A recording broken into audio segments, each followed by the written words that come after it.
Welcome back to another episode of the Fifth Quarter Podcast. I'm your host, Marcus Jones, the Bluff City Cowboy, coming to you live from Memphis, Tennessee. And the 2025 NFL football season is officially here. At 12 noon Eastern time today was the official start of the 2025 football season. And with that is the official opening of free agency. So we're going to be here tonight. We're going to give you guys all the updated news and notes on all of the free agent signings. We're going to talk about who we signed, who we didn't sign, what it means for the team. And if we have some time at the end, I will give you guys my top 5 free agent needs going into the rest of the offseason. So we got a lot of stuff to cover tonight. Thank you guys for joining us. I see those views are starting to go up pretty quickly. I see I got my guy Jeff joining us. Jeff, thank you for joining. I said you've been waiting all week for the show.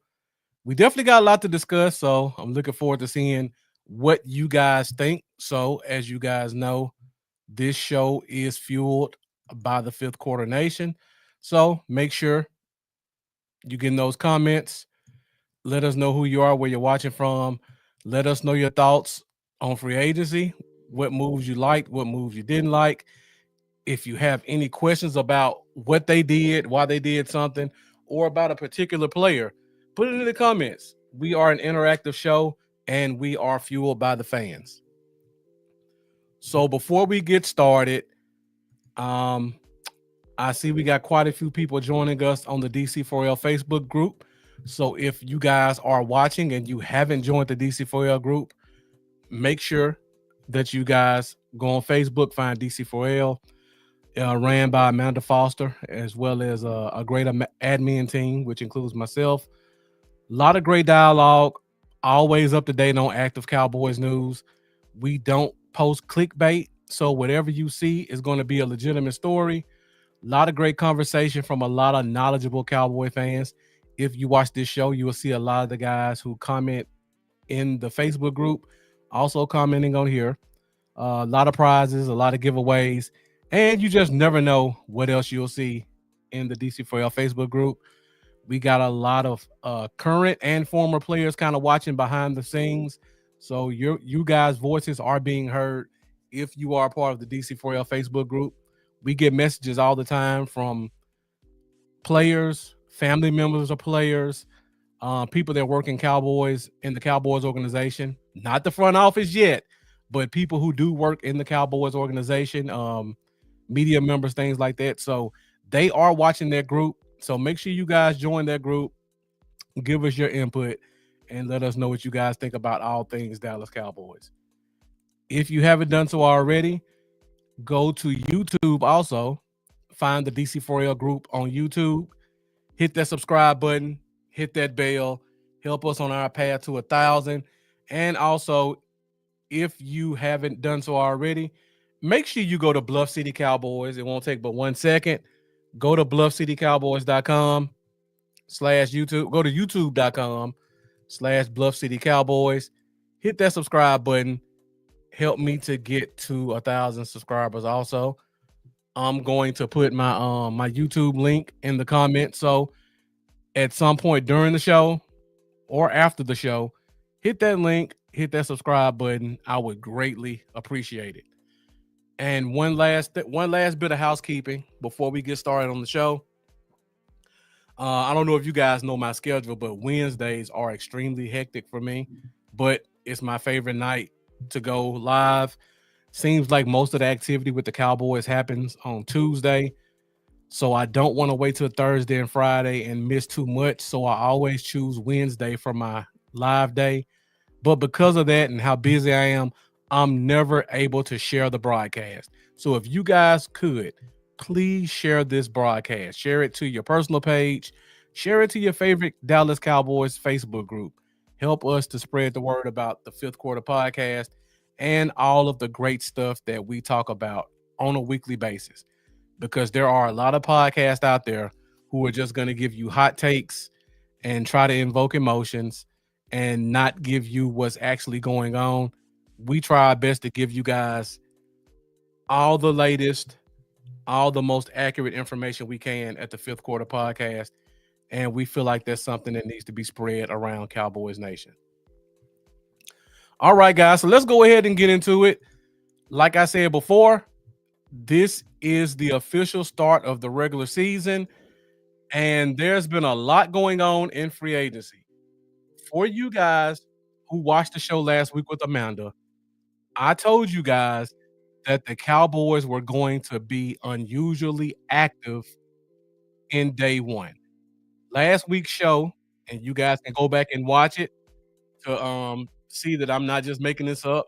I said that Dallas would sign at least 5 players.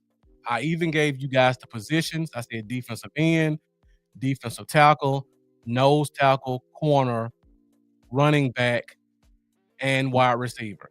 Those are the 6 positions I said. They hit 4 of them today with a total of 6 different players. I said they would sign at least 5. You can go back and check that. I also predicted 2 of the players in Javonte Williams as well as Solomon Thomas.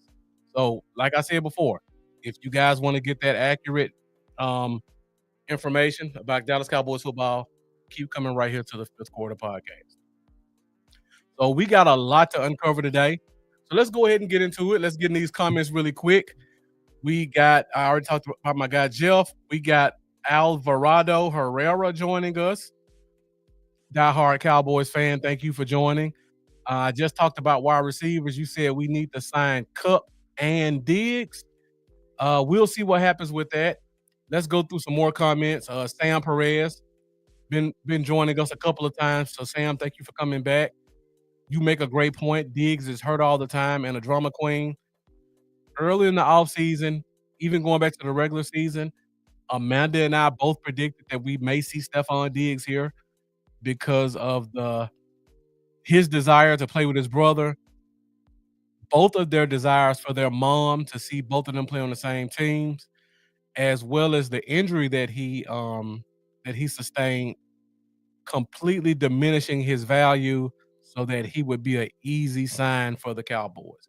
So I still think there's a possibility that Stephon Diggs sign here. Bag Chasing Z asked the question, why not sign Kupp and Lockett? I'll get to that in 1 second. Bag Chasing Z. Looks like a new name, so thank you for joining us. Sam Perez says Lockett might be cheaper than Kupp. I think you might be surprised by that. I think the prices are going to be pretty much the same. Michael Lawrence Sr., thank you for joining. You say, hey, man, what's your opinion on the 2 linebackers we signed? Thanks for your thoughts and why. I'm going to talk about that later in the show, Michael Lawrence. Stay with us for about 15 minutes, and I will talk about every free agent because I got a lot of notes about these guys. And surprisingly, I used to be a big draft guy up until 2023, and my life just got crazy. Before that, I was heavy in the draft, and every guy that we signed was one of my favorite players out of those drafts. So I'm going to talk about all those players. I'm going to talk about the comparisons I had on them and why I think they'll be a great fit for the Cowboys. Joseph Mayo saying go for Amari Cooper. He's available. Bag Chasing Z also saying we couldn't give D-Hop $6 million. Let's go ahead and talk about that right now. Before I talk about who we did or didn't sign, one thing that you guys got to understand is compensatory picks. Dallas loves compensatory picks. If you pay attention to how our draft status is, we normally have 3 to 4 fourth and or fifth round picks every year. And that's because the Cowboys love stockpiling compensatory picks. Now, the way that you get compensatory picks is you have a free agent. That free agent signs with another team. Based off the value of that contract, the team that lost the player gets a compensatory pick. So if there's a player that signs for anywhere from 8 to 12 million, and there's no exact science, it's a lot of stuff that goes in this, but this is kind of a general guideline. And Lee Hairston, another regular on the show, thank you for joining us. JD Armadillo, I see your I see your comment. We'll talk about him as well. So, like I was saying about compensatory picks, if a player signs a contract anywhere from $8 to $12 million, you normally get a fifth round compensatory pick.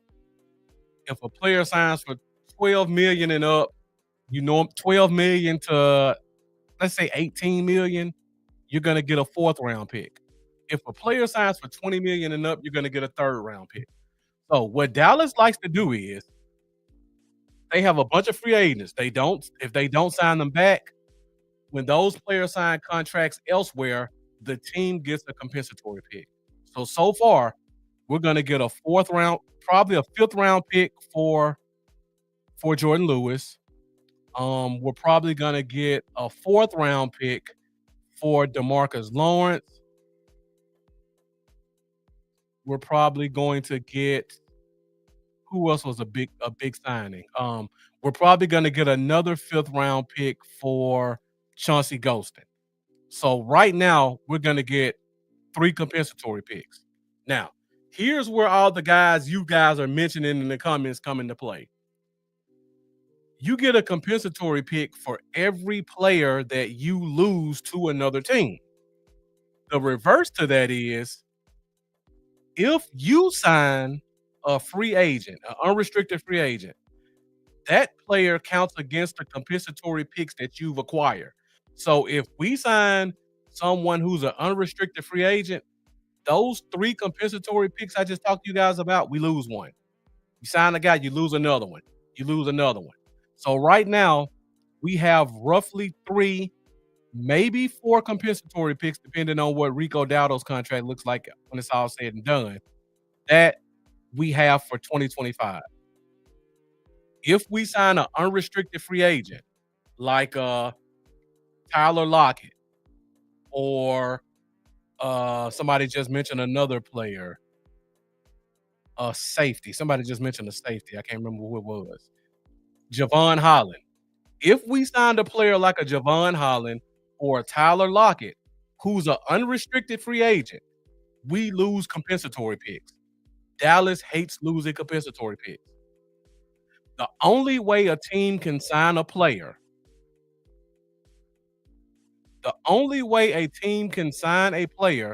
and not lose one of their compensatory picks are for one of 2 reasons. Number 1, you trade for that player, or number 2, that player was cut from their team and you signed them. So if a guy had a contract, the contract ran out, he's a free agent. If you sign that guy, that counts against your compensatory picks, a la Tyler Lockett, or Najee Harris, or Dre Greenlaw, or I'm trying to think of another player that the fan base was really hyped about. Guys like that. A player like Amari Cooper, another free agent. His contract ran out. If the Cowboys were to sign him right now, they would lose one of the 3 compensatory picks they already have saved up. And Dallas hates doing that. So what you're going to see is Dallas is going to target players who were cut by their teams, or they're going to trade for players. And if you guys followed the free agent market today, you will see every player that we acquired was either a guy who was cut or a guy who was traded for. And it's all because of the compensatory formula to keep those compensatory picks. So, JD Armadillo, you wonder why we don't get Javon Holland? That was one of the reasons why. Somebody asked about Tyler Lockett. That was one of the reasons why. Bayek Chasing Z asked about D-Hop. You want to know why we didn't sign him? The Cowboys did not want to lose a compensatory pick. Same thing for Amari Cooper. Now, players stop counting towards losing compensatory picks after the draft. So that would be what's considered the third wave of free agency. The first wave of free agency is right now, first day of the season. The second wave will be next week after all these guys who get signed join their teams, and then the guys who are left over or the guys who get cut to make room for the new signing. That's when the second wave starts. The third wave starts after the draft. So if a guy like an Amari Cooper or a Stephon Diggs or who else have you guys mentioned in here? Diggs, Cup, Amari Cooper, Lockett. If those guys are still free agents after the draft, that's when you will see Dallas start to sign them because they won't count against their compensatory pick formula. So that's kind of the reason why you see a lot of players who are available, who are talented, and who could help the team that aren't getting signed right now. So I hope that kind of gives you guys a better understanding about how the Dallas Cowboys like to operate in free agency. I'm not saying I agree with it. I'm just saying the team values those compensatory picks. And what they like to do with those picks is they like to sign, they like to trade for players from other teams. So let's go ahead. Let's get started. Let's talk about what's happened in free agency so far. So we'll start off first by talking about all of the players who were um, on the team last year that the team re-signed because we had quite a long list. So let's go through all of the free agents that were on the team last year that we retained. First off, you guys know we signed Ozo Digizua, so he's returning on a long term deal. Brock Hoffman is here on an exclusive rights free agent deal, so he's here for 1 year. Cavante Turpin just signed a 3-year, $6 million a year extension, so he's going to be with the Cowboys probably for the end of his career because by the time he ends his contract, he'll be about 31. And once his speed leaves, he'll probably be gone along with it. Tyus Wheat, defensive end, another guy signed an exclusive rights deal. CJ Goodwin, my mistake, cornerback slash special teamer. He signed a 1-year vet minimum deal. Wanye Thomas signed an exclusive rights deal. Marquise Bell signed an extension. Uh, Trent Sieg, our long snapper, just signed a 1-year deal. And Pat Angerer, our Pro Bowl punter, just signed a 2-year deal. So these are all the players who were on the team last year who re-signed to the team. And Jeff says, poor Izzy. I wouldn't be shocked to see Izzy return. You never know what can happen with that. It could be what I just talked about with compensatory picks. Let me take this example another step further. So let's say, and this will explain why a guy like Izzy may not be signed yet, Jeff. Let's say you're a team and you just lost who's a big name player who signed a big contract. I'm trying to think off the top of my head. Let's say you're the Eagles. The Eagles just lost Josh Sweat. Josh Sweat signed a huge contract. Because of the contract that Josh Sweat and Milton Williams, we got 2 guys with the Eagles. Based on the contracts that Josh Sweat and Milton Williams signed this offseason, the Eagles are probably going to get 2 third-round compensatory picks next year. That's major. The Eagles are going to go into next year, as of right now, with 3 third-round picks. Now, let's say the Eagles were interested in Izzy. Izzy's an unrestricted free agent. If they sign him right now, he would count against one of their compensatory picks. So essentially, if the Eagles were to sign Izzy, for example, they would be giving up the rights for a third-round pick next year to sign Izzy to a league minimum deal. No team that has a high compensatory pick is going to do that. So that's another part of the chess match that you're going to see with certain teams. If they've got a 3rd or 4th round pick in their pocket compensatory, they're not going to risk losing that to sign some guy who was a career backup. So unfortunately for a guy like Izzy, that means unless he goes to a team who doesn't have any compensatory picks or their compensatory picks are really low, he's probably not going to get signed until after the draft when whoever you sign doesn't count towards that formula. So you're probably not going to see Izzy signed. That means Dallas has a little bit of a window to see what happens at corner to possibly sign him back before other teams try to jump on him. So I hope that explains that, Jeff. Same thing for a guy like who did we just lose? Who was a relatively cheap guy? I'm going blank when I'm on the show. But just think about any player who is a free agent for us right now. Brandon Cooks, for example.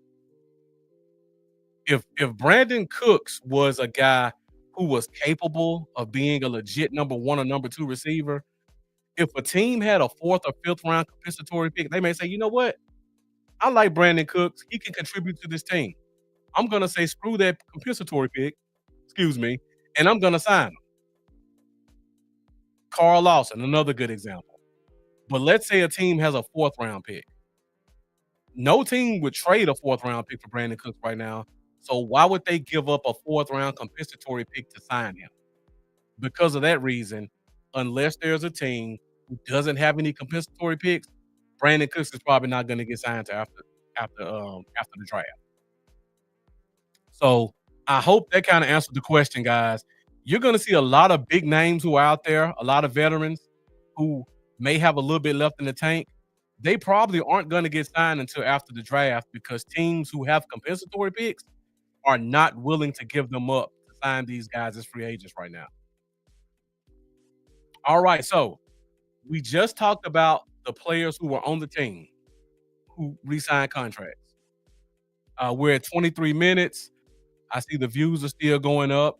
So thank you guys for joining us on YouTube, X, and Facebook. Let's see you guys get in the comments. Let me know what you think about what we've done so far. Jack Meeker, thank you for joining us, longtime follower. I always appreciate your support. We definitely have a lot to talk about after last year. It looks like the front office has changed their philosophy a little bit this year and gotten a little bit more aggressive, which I'm happy to see. But if you guys watched the show last week, I gave you guys a brief rundown of how influential defensive coordinators have been over the past 20 years with the Cowboys, and how whenever we sign a new defensive coordinator, the front office usually gets very aggressive in signing players. Baron Young, I just gave the explanation. Some of your favorite wide receivers probably aren't going to sign until after the draft because of compensatory picks. Ashley Rollins Jacobs, thank you for joining us, and I definitely appreciate that. All right, let's get back into it. We just talked about the guys who were on the team last year who signed. Let's talk about some of the free agents that we picked up this year. All right, so we've had a very active 2 to 3 days with the Cowboys. Jack Meeker, let me go through this list, and then I'll give you my thoughts on D-Law. Actually, let me go ahead and talk about it now. So Jack Meeker asked the question, how do I feel about D-Law? If you guys aren't aware, DeMarcus Lawrence signed a 3-year, $42 million deal with the Seattle Seahawks. He played 5 games last year. Personally, I'm not upset he left. That signing is going to probably give us a 4th round compensatory pick next year. So essentially, it's the same thing as if we traded D-Law for a 4th round pick. I couldn't be happier. And to be honest, I'm surprised they signed him for that much money based off of his injury history as well as his lack of production in terms of sacks. My only guess would be, and I haven't really talked about it this year, I talked about it a lot last year. One thing to pay attention to when free agency starts, not only who's available as a free agent, but what coaching changes happen. Because if a coach goes to a new team, the one thing they want to do is they want to bring in people who are familiar with their scheme. It helps them to implement their strategy and their scheme. And it also, if that player is a veteran, it gives you a veteran presence to help the transition off the field because coaches are limited to how much interaction they can have with players, but players can talk to players anytime they want. So normally, if you see a new defensive coordinator, offensive coordinator, position coach go to a new team, 9 times out of 10, if you see a player who signs a contract that looks a little too good to be true, more than likely that player was that coach's former player on another team. So let's talk about a couple of our free agent signings. The first one that we made was offensive guard Robert Jones from the Miami Dolphins. 6'4", 335 pounds, a very big tackle, very strong, very aggressive. I've seen a lot of tweets about his PFF grades, which are accurate. I don't want to sugarcoat anything. He was an average player last year, but we got exactly, Jeff. I'll comment. I'll highlight your comment as soon as I make this point. Um, Robert Jones was a 2-year starter with Miami, and we got him for a cheap contract to come in here and compete. Now, I was able to talk to a podcaster for the Dolphins, and I asked him, "Hey, what's up with Robert Jones? Why was he available?" Um, he said that the Dolphins had a bunch of injuries last year, and they got a young guy that they want to start, and Robert Jones was kind of collateral damage. So I said, "Well, his PFF grade was pretty bad. Is he a bad player?" What the podcaster told me was that they moved him to the left side because they signed a guard last year who's better on the right. Robert Jones is a much, much better right guard. He's not a good left guard. So if he comes here and he's competing for the right guard spot, I think we're going to get a lot better output than they got in Miami because his PFF grade at right guard is much better than his PFF grade at left guard. And worst case scenario, if he doesn't start at right guard, he's basically our new Chuma Edoga. He's our backup behind Tyler Smith and a Sim Richards. So he can either be a he can also provide competition on the right side, or he can be a backup on the left side. It was only a $3 million contract. He has 2 years of NFL starting experience. He's only 26 years old. To me, it's not one of those move the needle picks, but it's a solid pick for this team. Next up, Solomon Thomas. Now, Jeff, you said this about Jack Sanborn, which is accurate. The same thing holds true for Solomon Thomas. Now, initially, when I saw we lost Chauncey Golston and we picked up Solomon Thomas, my initial thoughts was we just downgraded. We let go of a younger guy with more potential for an older guy who's basically the same player. But if you go back to my philosophy I just gave you guys, Andrew Whitecotton was the defensive line coach with the 49ers when Solomon Thomas was drafted. Andrew Whitecotton followed Robert Saleh to the Jets. Solomon Thomas became a free agent. The first signing they made was Solomon Thomas. Andrew Whitecotton comes to Dallas. The first defensive signing they make is Solomon Thomas. Solomon Thomas is one of his guys, apparently. He's smart. He's strong. He's a little bit of a tweener, but he can give you decent snaps at both positions. But where his importance comes from, just like Jack Meeker said, it's his coach, so it gives stability. So if we're going to be running a new scheme on the front seven, he has his guy who can go in and at least show the young guys, this is how I want it done. Or if they're sitting in the film room and the coach is saying something, he can break it down in a way that the other players can understand. Because coaches are going to use coach talk, players are going to use player talk. So it helps give him a second set of eyes, a different set of ears, a second way of explaining things. Um, Former first round pick from the 49ers. This is going to be a recurring theme for the next couple of players. Smart, physical, can play backup 3 tech, which is, I think, going to be a spot, or he can be a starting defensive end, rotational defensive end on the left side.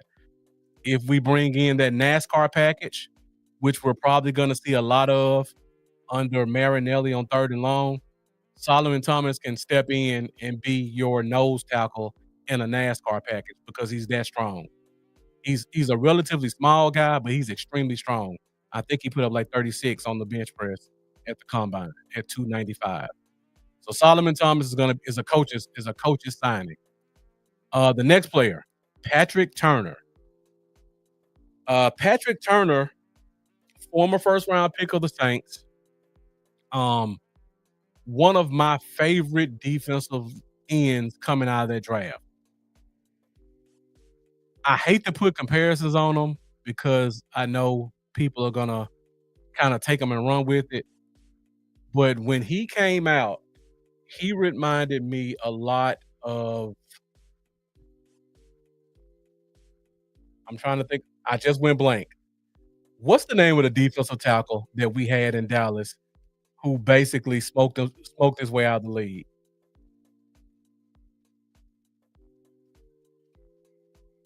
I can't remember his name right now. I just went blank. But the 3 tech for the Cowboys who basically smoked himself out of the league. But that's who he reminded me of. Patrick Turner, 6'6", 275. He has a 7-foot wingspan. Thank you. Not Irving. Not Randy Gregory. It was Irving. He reminded me of Irving coming out of college. David Irving. Thank you, Jack Meeker. He reminded me a lot of David Irving coming out of college. 6'6", 270. Yep, Jeff, that's it. 6'6", 270, 7-foot wingspan, the 3rd longest wingspan ever recorded in combine history. He has one of the quickest first steps of any player on the D line. He ran a 3-cone of a 6'9", 6.9 seconds 3-cone. That's up there with wide receivers. That would be a good wide receiver 3-cone, and he ran it at 270. One of the best first steps you'll ever see. He's long. He's only 25 years old. His 2 biggest problems were, one, he had the dreaded foot injury with New Orleans. William Wiggins, thank you for joining us. Appreciate you tuning in. Also, Baron Young, thank you for joining us as well. He had a foot injury, so that kind of hindered him for 2 years. He's 2 years removed from the foot injury. I would hope that he's over it now. So we're going to get a player who's still in his prime, who has all the physical traits to be a great pass rusher. The second problem was he was playing behind one of the premier defensive ends in the NFL in Cameron Jordan. So he got injured. He was playing behind a perennial Pro Bowler. And, I mean, there's not much you can do when Jordan Cameron's getting 12 and a half sacks every year. And all you can do is just stay behind him and try to take advantage of the opportunity. William Wiggins, I've only talked about Robert Jones so far, the offensive guard from Miami. I said he's a better right side player than left side player. So he's going to either rotate on the right side or he's going to be your new Chuma Edoga and be a backup. Jeff, great point. One thing you got to talk about, we got a lot younger. Robert Jones is only 26. Solomon Thomas is 28, but again, he's a coach's pick. Patrick Turner's 26 years old. We go to the next player, Javonte Williams. I know I spelled his name wrong. I was working kind of fast. Javonte Williams, running back from the Denver Broncos. Now, Javonte Williams has been one of my favorite backs in the NFL since he got drafted. He is 6 foot, 225, explosive, downhill runner. He is an angry runner.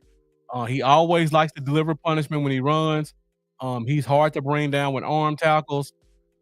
He's definitely gonna be, yeah, Jeff, he's 24 years old. He's definitely gonna be a guy who can come in and contribute. Also, he's a great receiver despite being a physical runner. He averages about 35, 40 catches every year. He's always catching screen passes, quick little bubble screen, stuff like that.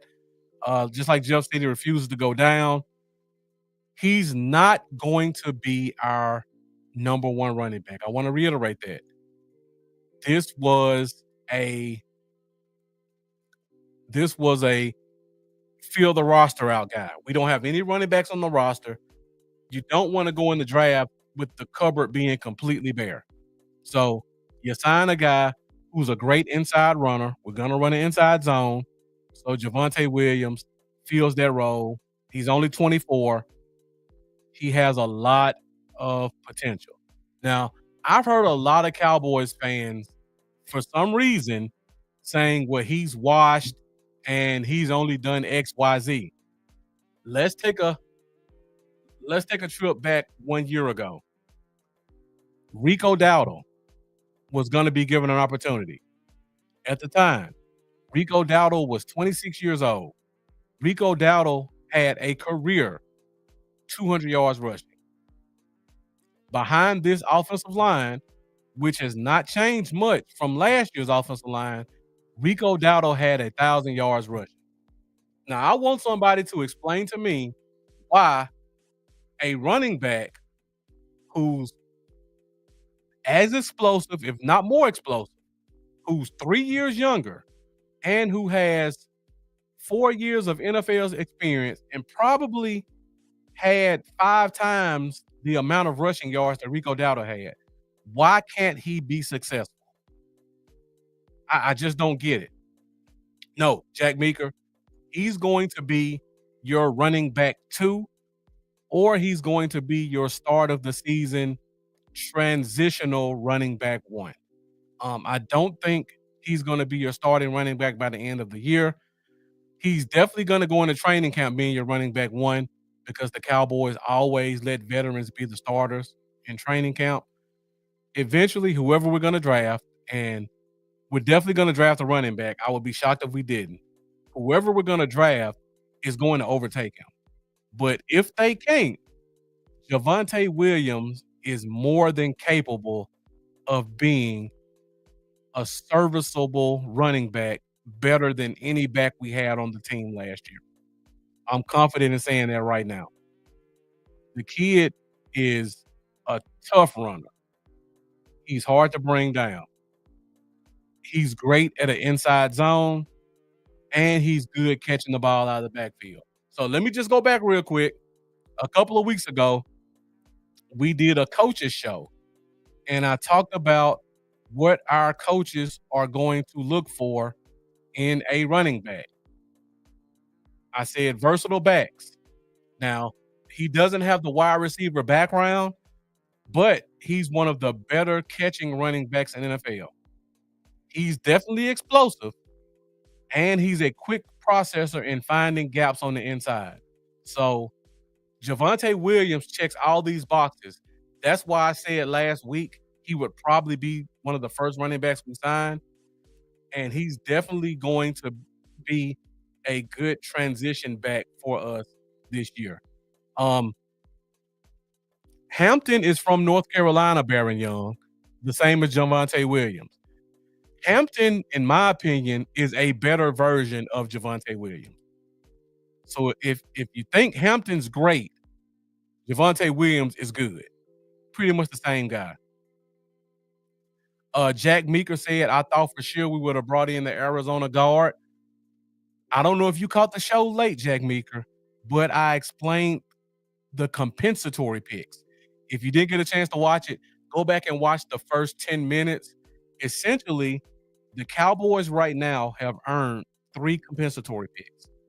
If they sign a guy off the street who was an unrestricted free agent, which basically means the guy signed the contract expired. If we sign that guy, we lose a compensatory pick. So for that reason, guys like um, Will Hernandez won't be signed until after the draft. Now you never can tell. It could be a situation if Will Hernandez is still out there. It could be a situation where his offensive line coach reached out to him. Clayton Adams, our offensive coordinator, said, "Hey, we want to sign you. We're gonna sign you. You know how the compensatory picks work. Just sit at home. We've got the contract warm for you. The day after the draft, come in and sign it." That could have been the conversation. Now, if he signs with somewhere else, you can scratch everything I said. But if he hangs around until after the draft, you best believe that was the conversation that was had. This is going to be the deal. It's going to be competitive. So you don't have to rush and sign somewhere else. I'm your old coach. You know I like you. Sit at home, relax, and after the draft, we're going to bring you into Dallas. That could have been the conversation. We'll find out as free agency progresses. Jeff says, "I'm really starting to like Caleb Johnson." Definitely, I'm on board with that as well. I think we're in the running to get a running back in the second round at this point. I hate to burst the bubble of the Genty fans, but the way it's looking, in my opinion, it's gonna be a day two pick for running back. Jeff says if all the picks dry up, they may say forget that pick and sign them. That could be an option also. You never can tell. It just depends on what happens in free agency. Or, Jeff, we we may see several of our former free agents get signed, and we accumulate so many compensatory picks, we may accumulate 3 more seventh round picks. At that point, they may be like, "You know what? We just got 3 seventh round picks. Let's just go ahead and sign Will Hernandez and forget that seventh round pick next year." As of right now, our picks are projected to be a third rounder and 2 fourth rounders. 2 fifth rounders, my mistake. They're not giving up the chance for a fifth round pick or a third or a fourth round pick to pick up Will Hernandez. Um, Ray Dean says, "Do you think we'll trade for Cup?" Cup was just cut today, Ray Dean. So Cup is an unrestricted free agent. I would probably expect to see his market start to heat up as we get closer to the weekend, but that definitely could be an option. Sam Perez says Cup is dropped. We have to wait till 3 weeks to get him cheap.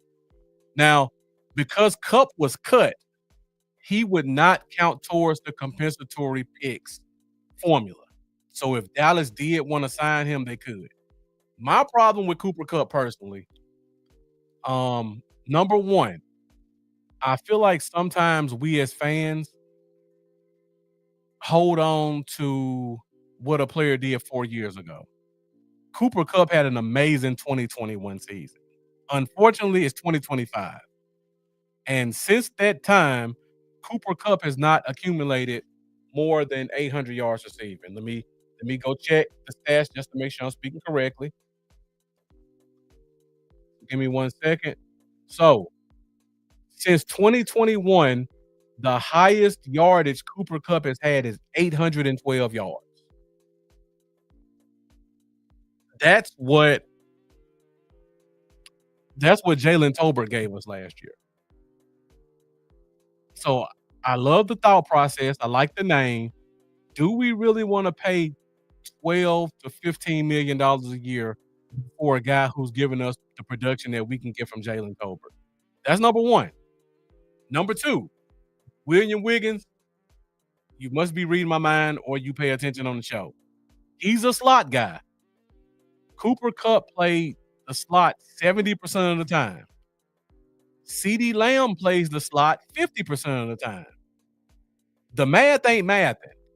If you sign Cooper Kupp, you're gonna take away CeeDee Lamb from one of his strengths. And oh, by the way, CeeDee Lamb leads all receivers in slot yardage and touchdowns. So, do you want to take the chance that CeeDee Lamb cannot be a full-time outside wide receiver and risk him losing all these great statistics to bring in a guy whose best season in the past 4 years is 800 yards? Now, if you like Cooper Kupp and you wanna take a chance, I wouldn't fight you too much on it, but for me personally, I would stay away from him unless the price was dirt cheap. Um, Jack Meeker says, "I'd rather bring Cooper back than Kupp." Chuck Hamilton, "Will Amari Cooper return?" Go back to the conversation we just had. Amari Cooper is an unrestricted free agent. If the team were to sign him, it would take away from our compensatory formula. For that reason, Dallas probably would not look at him until after the draft. So you just got to remember that, guys. If there's a guy that you've seen and he's a free agent by the way of he had a contract, the contract expired, and the team didn't sign him back, there's a strong chance the Cowboys aren't going to look at those guys, unfortunately, until after the draft. So just keep that in mind. Make sure you spread the word about that so people will know some of their favorite players probably won't get signed until after the draft for that reason. Sean Thomas looks like a new name, so thank you for joining us. You said, would I rather have Cup or Diggs? That is a tough question. And Jeff says thoughts on Diggs. He's pretty much a slot guy too. Well, Diggs is more of a Z guy. So on a football field, you have three positions, and we talked about this when I put the little chart up a couple of weeks ago. You've got your X position. That's your number one receiver. He's on the line of scrimmage. The the cornerback can line up right here, right on the line of scrimmage. He can press him at the line of scrimmage. He can jam him. He can push him back. That's the X. The Z receiver is on the outside on the other side. The difference between the X and the Z is the Z receiver is off the line of scrimmage. So instead of the corner being right here, it's more like this. So the corner has the ability to maybe jam, but if he misses, if you got a speedy Z, it's going to be a problem. Now, I would describe Stephon Diggs as more of a Z than a slot. So for that reason, I would probably rather have him more than Cup.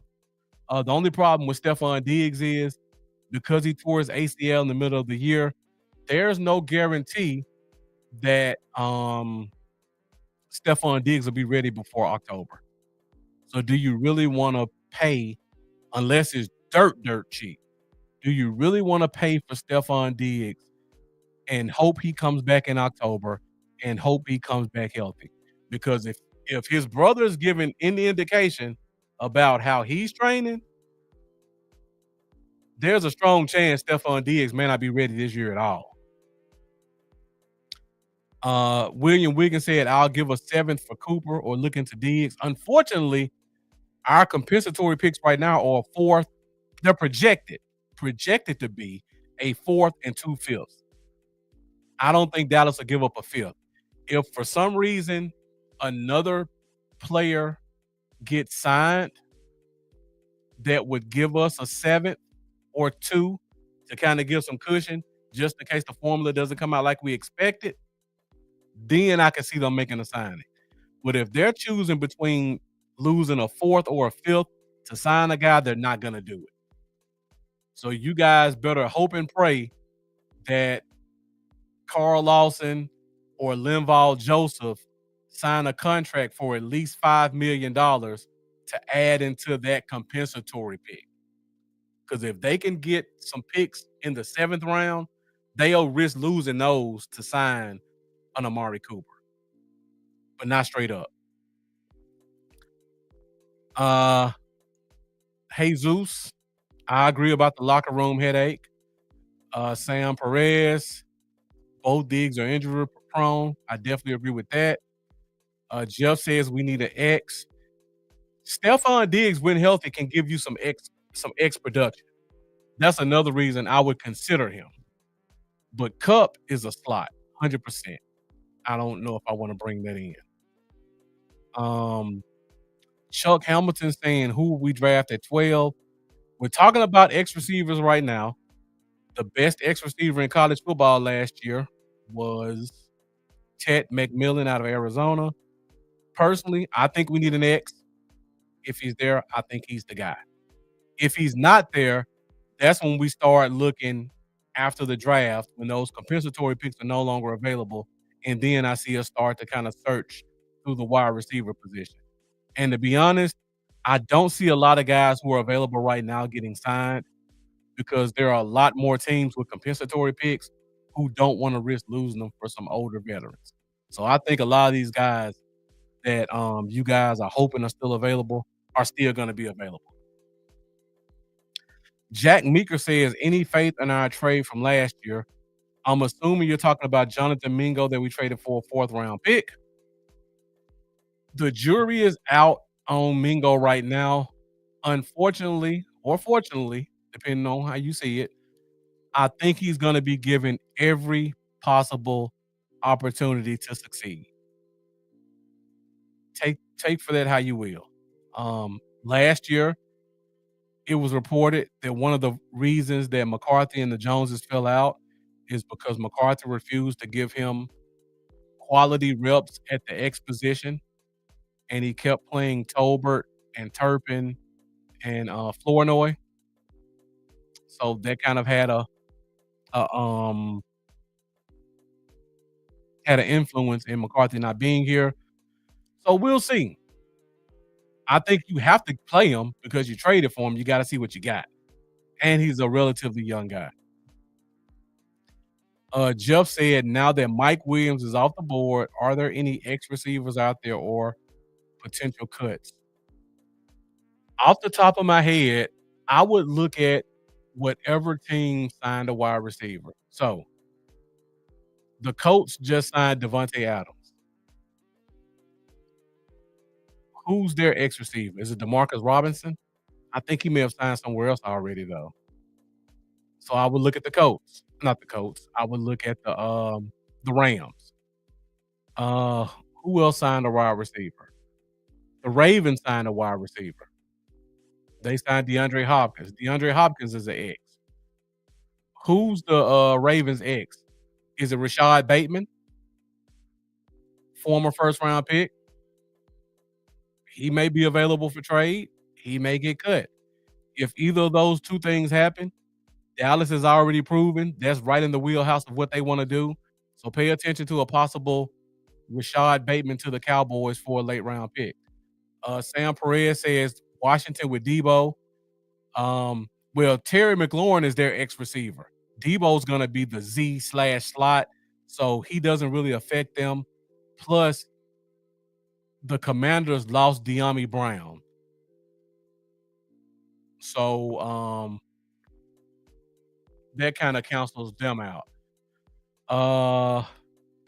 Who traded for the Jaguars receiver? I can't remember who traded for him.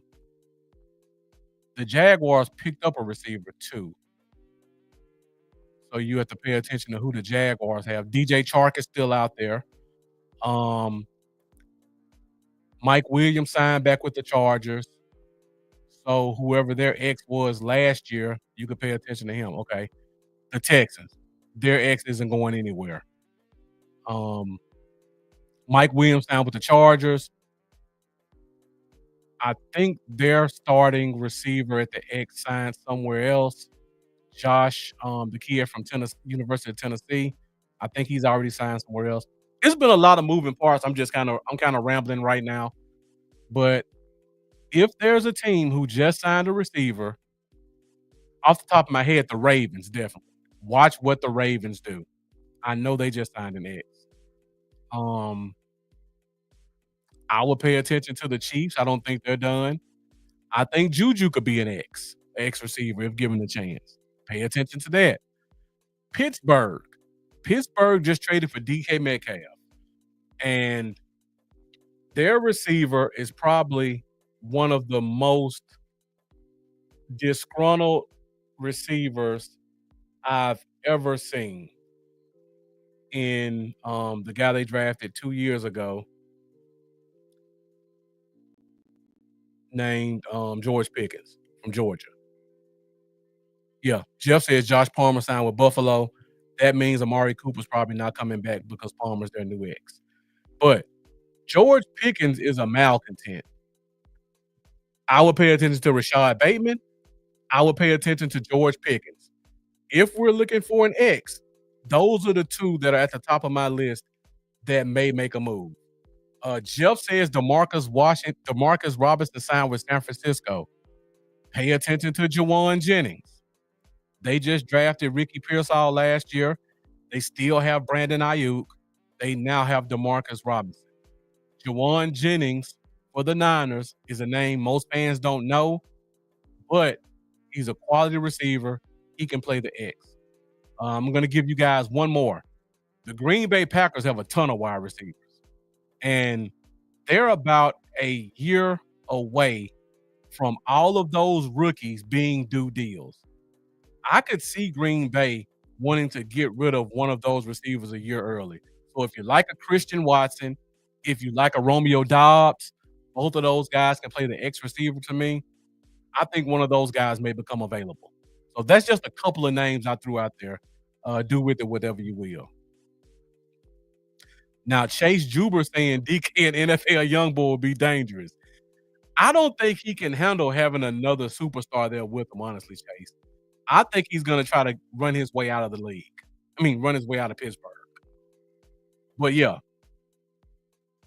Dobbs, Christian Watson, pay attention to the Niners, pay attention to the Ravens, pay attention to the Steelers. One of those receivers is going to be gone from one of those 5 teams. Sam Perez, how you feel about J.K. Dobbins? Chargers let him go. Remember what I just said about compensatory picks. That's going to be a recurring thing. J.K. Dobbins is a free agent. His contract expired. If a team has a compensatory pick, they are not going to risk losing it to sign J.K. Dobbins. So a guy like J.K. Dobbins is probably going to stay a free agent until after the draft. So if we, by chance, don't hit on the running backs we want, J.K. Dobbins will be another option as a second running back to bring in. Jeff says no to Watson, too fragile. I agree 100%. All right, let's get back into it. We're at 58 minutes. I see the views are still coming up, and I also see you guys are being more active in the comments, so thank you guys for that.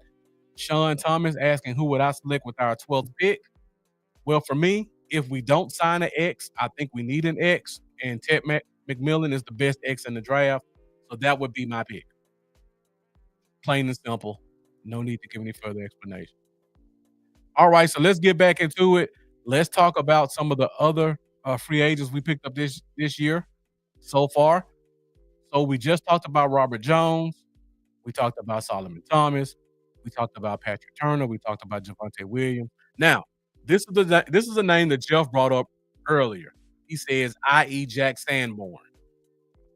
Earlier in the show, I talked about how when a coach goes to a new team, they normally like to bring in their old guys to help implement their scheme. Matt Eberflus signed Jack Sanborn as an undrafted free agent. He also allowed him to play for 2 seasons. And in those 2 seasons, he was very productive. According to some of the Chicago Bears podcasters I know, he was a fan favorite. He's a Wisconsin kid. If you guys follow University of Wisconsin, you know what kind of linebacker we're getting. We're getting a guy that's extremely smart. We're getting a guy who can play inside the tackles very well, inside the guard.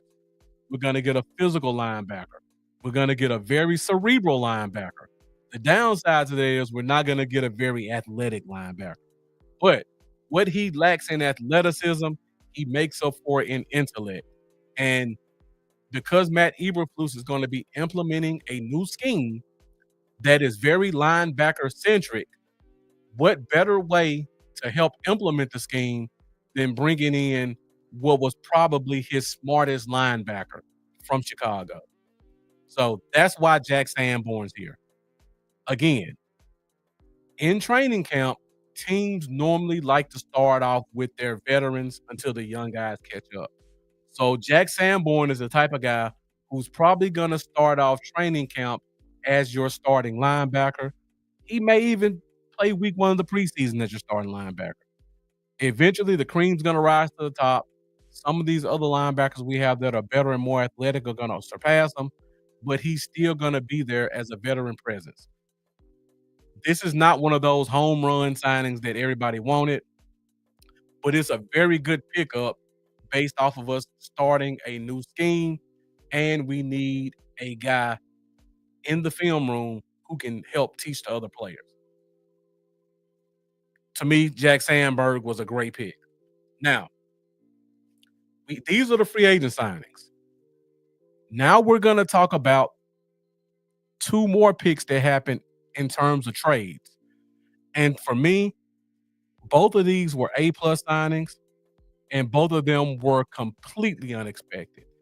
The first one, Jeff, he can play special teams. The first 2 years he was a starter. Then the Bears traded for Tremont Edmonds from Buffalo, so he became a backup. So the last 2 years he played behind Edmonds and was kind of relegated to special teams. Before that, he was playing right beside Roquan Smith before they got rid of him. He actually replaced Roquan Smith for 1 year as a starting middle linebacker. So there's some talent there. He can definitely play, and he's definitely going to be a major contributor. So I know fans don't know the name, but he's gonna be productive for the Cowboys. So Kaiir Elam, former first round pick out of Florida. We traded from Buffalo to get him here. I'll start off with the bad first. Kaiir Elam was a disappointment in Buffalo. There's no way to sugarcoat it. He lacked awareness. He gave up big plays consistently. He seemed like he didn't want to be there. That's the bad news. The good news is, again, one of the beautiful things about being a podcaster is I have access to other podcasters for other teams. I hit up somebody I know who's a Buffalo Bills podcaster, and he told me straight up, Kaiir Elam did not want to be in Buffalo. From the minute he was drafted, he wanted to get out. He was born and raised in Florida. His dad was a former Cowboy, by the way. If you guys remember the name Abram Elam, former safety, that's his dad. So he has Cowboys ties. He grew up in Dallas, and he grew up in Florida. 2 hot environments, 2 big cities. He played college ball for the University of Florida. He's never seen snow until he got drafted by Buffalo. Buffalo has nothing. Buffalo is on the border between the US and Canada. There's absolutely nothing there for a young, rich person to do. And from what I heard from this podcaster is, from the moment he got there, he was depressed. You can see it in his mannerisms. You can see it how he played on the field. You can see it how he interacted with the media. He did not want to be in Buffalo. And that depression rolled over to the field. Now, the few times he got an opportunity to play when it was big moments, he stepped up. They needed him for some playoff games a couple of years ago. In 3 games, he had 2 interceptions. The lights were bright. They were playing in big cities. He was able to step up and do his thing. But when it's just a week 5 and it's Buffalo, at Buffalo against, I don't know, New England, he shrinks back into depression. So that's the bad news. The good news is he's from Dallas. His dad has Dallas ties. and he's going to be playing in a dome in a warm climate in a big city. If what I was told about the depression is true and he can snap out of that, we may see a much better player. Now here's the good. Kyer Elam is 6'2". Kyer Elam runs a 4.340, or he did 2 years ago when he was drafted in the first round. Kyer Elam was one of the best man-to-man corners in college during that season. Another problem that he had in Buffalo is Buffalo runs 100% zone scheme. He's not a zone corner. He's a man cover one, cover two corner. You put a receiver in front of him, he knows he has a safety behind him covering deep. He's going to shadow that corner. He's going to shadow that receiver, and he knows he has help over the top. That's the scheme we're going to run under Matt Eberflus. So you're getting a 6'2" corner who runs a 4.3, who's great at man coverage, going to a warm weather city, which he likes, playing in a dome, which he likes, and playing with a safety over top. We may see the best of Kyer Elam. That's wishful thinking. All I'm going off of is what I was told from somebody else and what I know he was in college. We only gave up, I believe, we gave up a 6th round pick to get a 7th round pick back. He's still under his rookie deal, so his contract is only $3 million.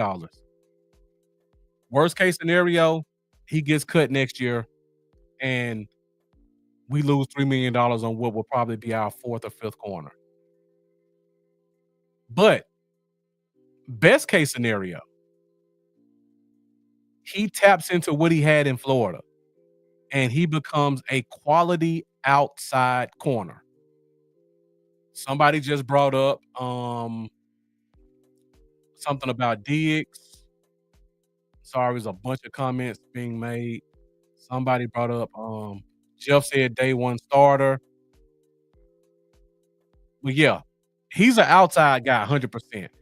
Now, the good news said is if Trayvon Diggs isn't ready, which it sounds like he won't be, Jack Meeker asked the question, who becomes the slot? If you guys watch Kalen Carson, again, he had a below average year last year. In college, he played great. In college, he played a cover two scheme. That's what we're going back to. Kalen Carson in his second year, getting a little bit more experience, could become a solid cornerback. Now, he can play slot or outside. If you want to put him outside and put Bland back in the slot, that's a great thing. If you want to keep Bland outside, put Carson in the slot, that's okay too. But we've got some insurance, just like Jeff said. We've got some insurance in case Trayvon Diggs isn't ready. And speaking of Trayvon Diggs, you guys remember Trayvon Diggs in his first year. He wasn't the best corner. He came out year 2 and exploded. Kalen Carson could do the same thing. He may not be on the same level as Diggs, but he could definitely be an ascending player. So if you look across the board, all of our corners right now are 6'1", 6'2". They all are 4'3", 4'4". They're all extremely young. Bland is actually going to be our oldest corner at 25 because Elam and Carson are both extremely young. So we've got a nice little core of young cornerbacks that we're building based off of this trade. Now let's go to the second trade. Late this afternoon, the news broke that the Cowboys are trading for linebacker Kenneth Murray from the Tennessee Titans. To me, this was a A++ trade. Kenneth Murray, former first-round pick for the San Diego Chargers out of Oklahoma. During that draft, in my opinion, he was the best sideline to sideline linebacker in that draft. He's great, again, inside the tackles. He's great at reading gaps. So he's a downhill player. He runs a 4.5, so he's athletic enough. Extremely cerebral player. He immediately came in and was the the green dot guy with the Chargers. The downside is he's not the best in coverage. Hopefully that won't come back to bite us because in a cover two, you really need your linebackers to be active in space. But that's what we got Leofow for. So Leofow, who's going to return, he can be your third down linebacker. Also, this gives you some insurance until Overshown returns. So at some point this year, we could have Kenneth Murray, Maris Leofow, and Overshown as our linebackers. That's a pretty good linebacker core. And also, Kenneth Murray's only 26 years old. So now you've got three young, physical, extremely athletic linebackers in your scheme. So to me, Robert Jones, that was a pure backup rotation guy pick. Everybody else, I think, are going to be major contributors. And even if Jack Sanborn is not a starter, I think his contributions in the film room and in the linebacker meeting room are all going to be extremely important towards the success of this team. So that's pretty much all we have in terms of our free agents. If you guys have any more questions before we get out of here, let me know. We're at an hour and 12 minutes. I see the views are still going up. Got a lot of people joining us from X. So thank you guys for joining us there. Once again, for you guys joining us on X, if you haven't done so already, please go in the comments, hit that subscribe button. Go find me at Bluff City Cowboys. Hit that subscribe button, hit that bell. Help me to get my subscribers up. I would greatly appreciate it.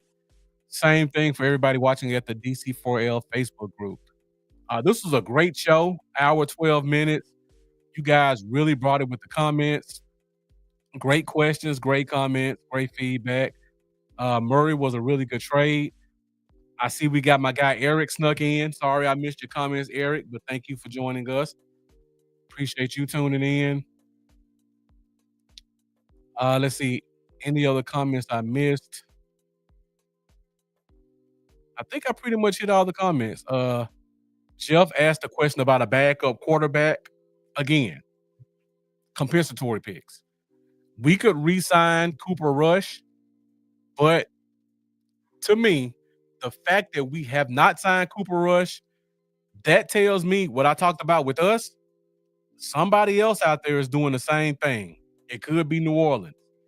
New Orleans just lost a couple of players.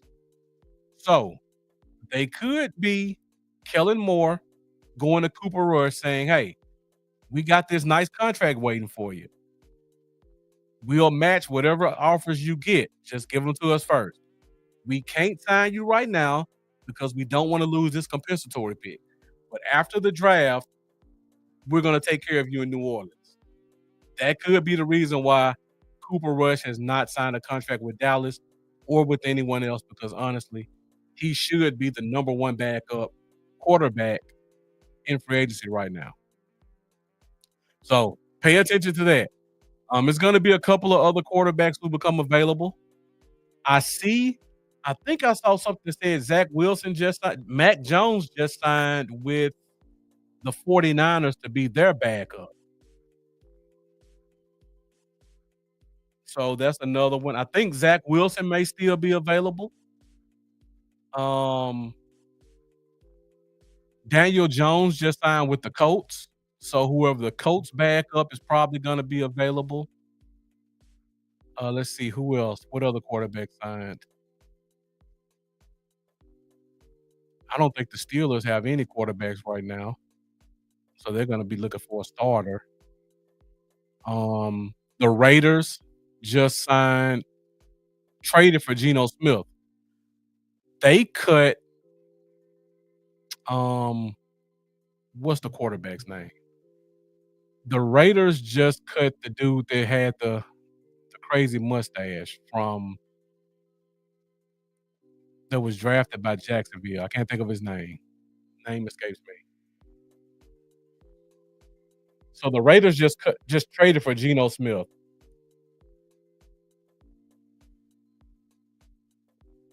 Yeah, Gardner Minshew. Gardner Minshew's available. Okay, Sam Perez says Zach Wilson just went to Miami. So whoever Miami's backup quarterback was last year, he's going to be available. Gardner Minshew's available. Whoever the backup is in Indy's going to be available. The Niners just signed Mac Jones. Whoever their backup is going to be available. So there's some quarterbacks out there. Drew Lock is probably available. If I had to guess, I think Drew Lock is a free agent. Um, the guy we signed late last year, I'm sure he hasn't signed with anybody, so he's probably going to be available. So there are some backup quarterback options out there. And then you don't know. Clayton Adams may have a couple of guys that he likes. Um, Brian Schottenheimer may have a couple of quarterbacks that he used to like that he may want to dust off. He's been around the league for a long time. He's made a lot of connections. He's an offensive-minded guy. There could be some veteran that's sitting at home right now that knows his offense. Because again, remember what I just said. Teams like to have veterans that they know when they're implementing a new scheme. Baron Jones said we still have Will Greer. That's true. Um, so Schottenheimer's implementing a new scheme. Dak's coming back from an injury. You assume he's going to be healthy, but you still need bodies in training camp. So if you don't want to start off training camp with some young guy who doesn't know his head from his asshole, you're going to want to bring in some veteran quarterbacks who can at least keep the flow of practice going. So I would expect to see at least 2 quarterbacks signed at some point for preseason, and probably Will Greer probably going to our regular season as the backup, or there's going to be some other guy that Clayton Adams or Brian Schottenheimer knows. I would give Jameis Winston a shot. The only problem I think his price is going to be too high, Jeff. I think Jameis Winston is still a $10 to $15 million a year quarterback because the talent is still there. It's just above the shoulders. That's the problem. But he's capable of winning you 3 to 4 games with his arm alone, even on a bad team. He showed that in Cincinnati a couple years ago. He's shown it everywhere he's gone. So yeah, Sam Perez says Flacco will be available, but he might retire. I don't think Flacco would be an option here. I think he's a little bit too old. I would love to see Jameis Winston here, though, Jeff. The other problem I see with that is I think he's too much of a wild card for Jerry to trust him because that dude will say anything at any time. And we all know Jerry loves the spotlight. So if you bring a guy like that in that the media loves to get sound bites from, it's going to pull away from Jerry Jones. And Jerry doesn't like that, even if the price was cheap. So yeah, that's pretty much it in terms of free agency. Like I said last week, I expected to see 5 or 6 signings. I'm expecting to see at least one more signing. I think we have to get a nose tackle. But I have to keep in mind what I said about compensatory picks. So for you guys who are watching right now, if you're on X, if you're in the DC4L Facebook group, somebody make a post asking the question, based off of certain criteria, what nose tackles are available that Dallas may sign. Now, remember what I said about compensatory picks. That's the key word for tonight, compensatory picks. It has to be a player who was either cut from a team or it has to be a player who's young, talented, and you can trade for a 6th or 7th round pick. Off the top of my head, I can't think of any guys. I was going to say Taven Bryant, former first-round pick from Florida, but I think he's a straight unrestricted free agent. I was also going to mention who else was I going to mention? The defensive tackle that's been around forever. I can't even think of his name now. His name is in the back of my head. But yeah. So if there's a D tackle who's at the bottom of a roster that's young or who's going to get cut or could possibly be traded for, those are the guys we need to be paying attention to in terms of nose tackle. because we're not going to give up a compensatory pick to sign a guy off the street. So I would pay attention to the Commanders. I would pay attention to Minnesota. Calais Campbell. Thank you, Jeff. I always appreciate you filling in when I can't remember names. Calais Campbell was the guy I was thinking about. But Minnesota just signed 2 defensive tackles. The Commanders just signed 2 defensive tackles. So I would be watching those 2 teams to see what happens, to see if there's going to be a defensive tackle that's going to be available. I would also pay attention to Chicago because it looks like Ben Johnson is really trying to implement his own scheme, and he's letting guys go who don't feel the identity that he wants. That's how we got Jack Sanborn. Jeff, I think you mean Dalvin Tomlinson. I think he's just a free agent. I don't think he was cut. So I would probably stay away from that one. Who did Milton Williams sign with?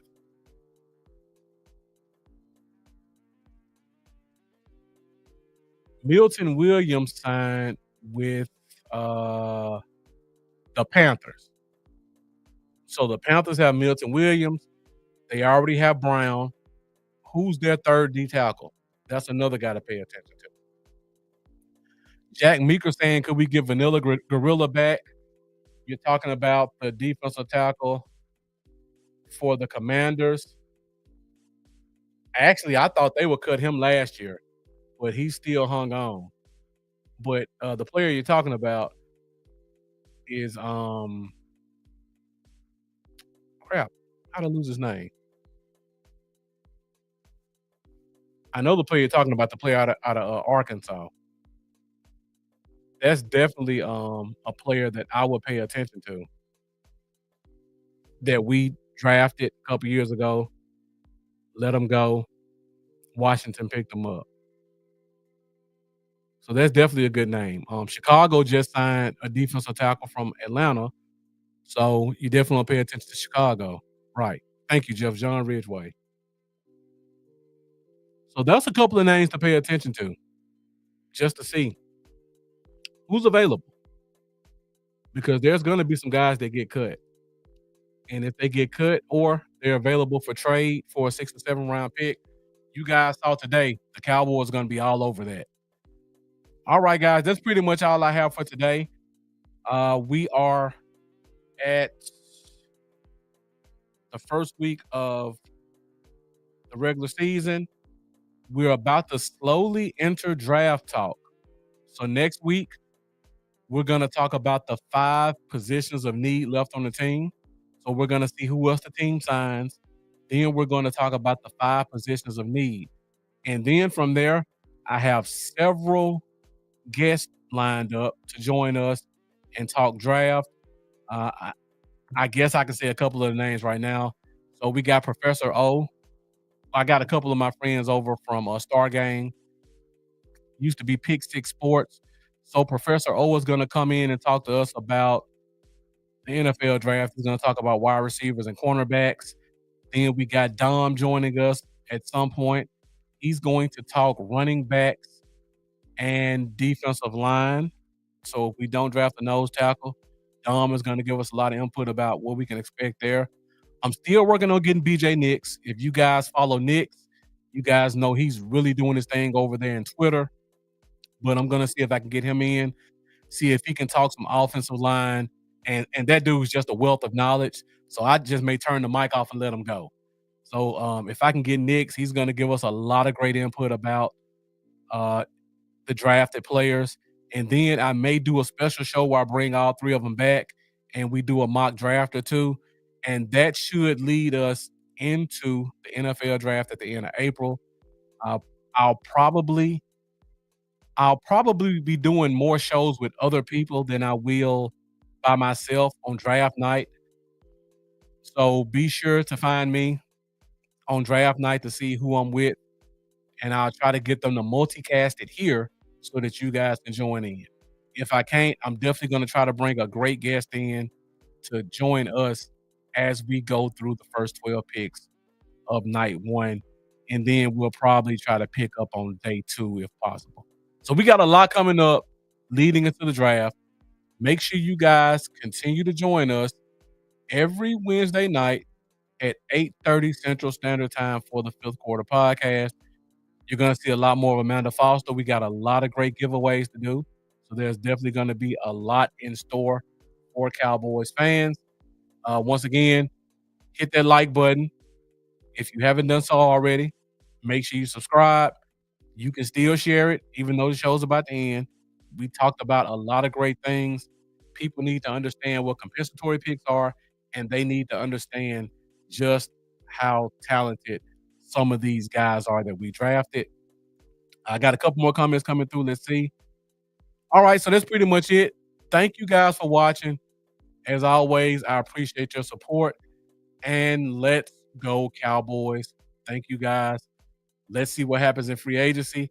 And I will see you guys next week for another episode of the Fifth Quarter Podcast.